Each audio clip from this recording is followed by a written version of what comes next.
Hi everyone, I'm Karthik Agram and welcome to my talk, Why Everyone Needs to Know Some Coding. I don't want this to be clickbait though, so the answer is right there in the title as well. Last mile sandboxing. In short, I want to argue that we should encourage people to take more direct control of their computers and that teaching basic security is a good way to do that. My talk will consist of a short preamble and then a few demos. The purpose is to solicit collaborators for my project, Tuluva. 30 years ago, Dijkstra reminded us that lines of code is something to be minimized. This was obvious to the best software thinkers then, and it's gotten increasingly obvious even to non-tech folks today. Software is a liability. And free software hasn't alleviated the ill effects of software as much as we had hoped. We'd hoped that with lots of eyeballs, all bugs would be shallow. But we haven't actually had the eyeballs that we were promised. My reaction to this observation is to stop trying to hide the code that runs on our computers. It doesn't work reliably anyway for most people. And what's more, it's self-limiting to hide the code. If you do it well, you just make it more difficult to recruit the next generation of contributors who can improve free software. And to everyone who says, why can't my computer be more like a car, or a bridge, or a house? I say, it can't. It just can't. Software is more power than a car. Small changes to it can have action at a distance in our world. Either learn to harness this power or avoid software entirely. The downsides can be huge when things go wrong. If we assume that exposing more people to code is a good thing, what would nudge them on a path to care more about it? My answer is security. People today are acutely aware that their computers are not accountable to them. It might be a compelling case to say, do this small amount of coding yourself, don't delegate it to any third party, and your computer will be more directly under your control. To see how that might work, let's switch to Tuluva. Let's say you downloaded this app, toot.tlv, from somewhere of dubious repute on the internet. The value proposition is a simple text editor that counts characters as you type. What's more, there's a single delimiter for splitting your prose up into multiple toots for Mastodon or tweets. Each toot or tweet gets its own character count, and you can split up or merge the toots or tweets as you figure out the best way to chunk your prose. All this looks mildly interesting enough for you to try out the app. However, when you try to save your toot using this hotkey in the menu below, you get an error. Unlike most programming languages, Tuluva doesn't assume you wrote a program just because you're running it. And as the reassuring green on the bottom right shows, Tuluva doesn't permit apps to make any file operations or network operations by default. In this case, you really do intend for the app to perform a file operation here. So you follow the instructions, enter the permissions area using this hotkey. By default, everything in the permissions area is green and safe. An app can't do much, for better or worse. But you can adjust things. For example, to run this app in a browser like Sandbox, you can enable network access while continuing to disable access to local disk. Tuluva now provides a concise summary of this security model. This app can communicate with other computers, but can't access private data. However, you can also disable network access and enable file system access by making an edit. Now the summary shows that Tuluva is operating this app on an offline basis. Already we have more flexibility than a web browser gives us. However, there's still a warning here. This app is now allowed to perform all file operations. That's a lot of power. If we were to enable network access now, Tuluva goes red. It can't protect us anymore. the app can read anything, exfiltrate it anywhere. We're relying on the honest system. Might as well go use a more mainstream framework, which will at least provide a more pleasing, less brutalist UI. So let's turn network access back off. And what's more, we'll even make the file system access more restrictive. For starters, we could restrict writes.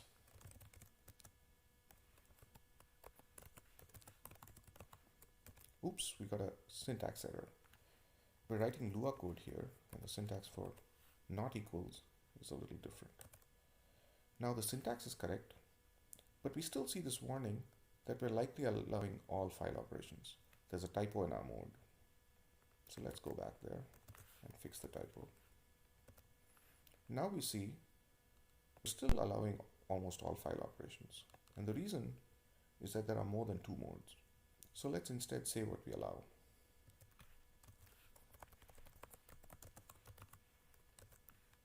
Now the pie chart here shows us that there is some increase in safety. An alternative way to do this is to restrict just the file names that we care about.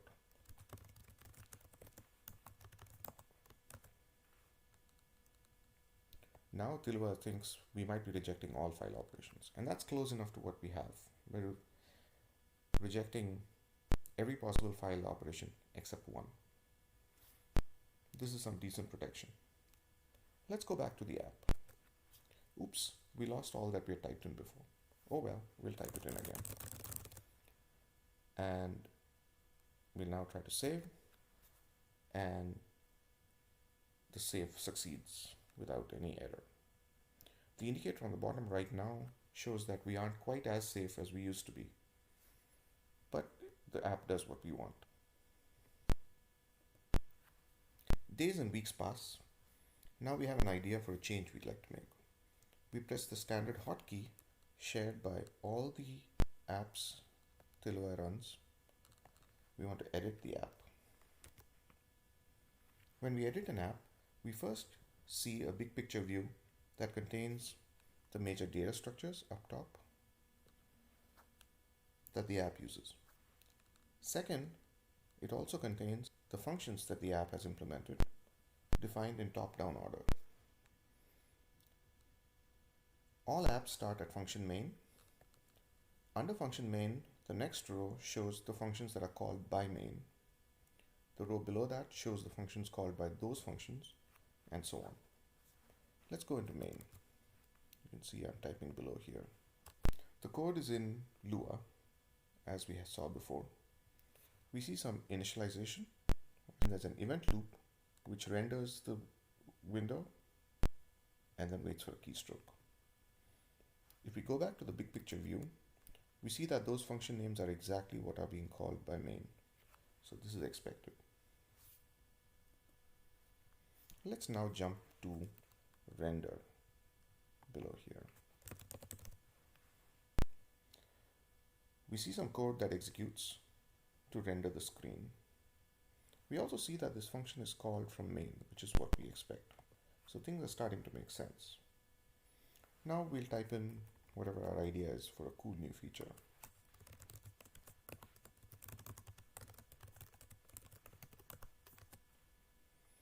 Rerun the app, and we can immediately see the effects of our code.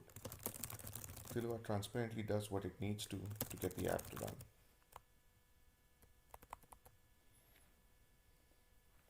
In addition to controlling permissions and editing app sources, Tilwa also gives us the ability to monitor what an app is doing. One facet of the big picture of an app is the recent events view. This is a list of the side effects it has caused. Recent events.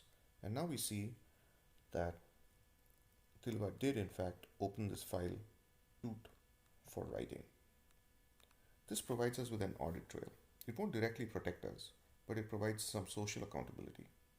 It's also a useful aid for browsing the app's source code. It gives us a different perspective on the functions that are important. I can hit enter here to jump to the update function. Let's go back to the permission screen.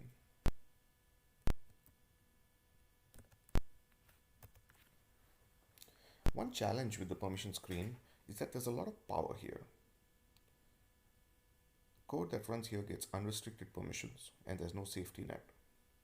To encourage safe behaviors, I'm imposing a couple of UI constraints.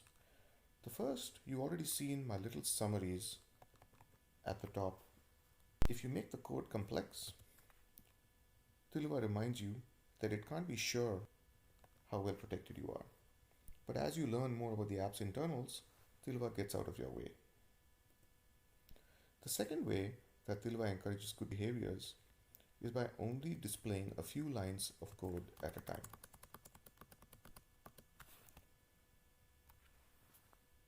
This will hopefully remind us all to keep policies concise. When we keep policies concise, we also reduce the odds of a mistake or a typo. I've spent some time thinking about possible policies, and I haven't actually found any good reason for the code to even exceed a couple of lines.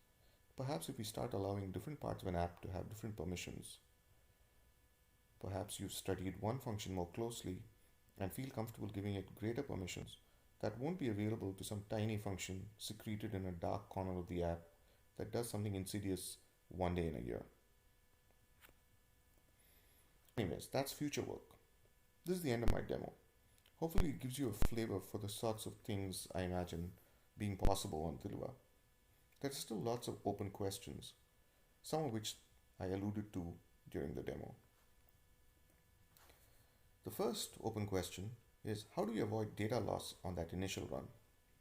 More broadly, generalizing away from this one app, what are some default policies that are easy for people to understand and also unlikely to put people at risk? I've spent some time thinking about this, but it still seems hard. For example, it's not easy for a policy to stay aware of what gets written to a file once an app opens it. Or if we allow apps access to a private space to write persistent data, they could secrete sensitive data there and potentially exfiltrate it once they get broader permissions. Another concern is, what do flexible permissions for the network look like? Right now, as you saw, it's just a simple toggle. It doesn't make sense to separate permissions for read or write like we do for file operations, because networking protocols require both. It also has been challenging to think through scenarios for network use. Any user-visible network operation involves multiple syscalls. Open, bind, connect, listen, accept. I start getting nervous keeping track of the state in trusted code. If I want to track that the output of one syscall is now permitted to go into the input of another, and so on, that simultaneously seems brittle for innocent apps, and it's also harder to convince myself that it'll actually protect people from arbitrarily subtle malicious apps. One thing I consider to be very important is that there should be no way for an app to test for permissions. An insidious app that can get a sense for what permissions it's operating under can also alter its own behavior to avoid showing any red flags about what it's trying to do. In general, apps can be arbitrarily insidious. That suggests that Tilva needs the ability to specify where in an app we can perform file operations or network access. That way, it's safe for people to grant permissions without having audited all of an app's code. They could gain lots of safety just by auditing one or two functions.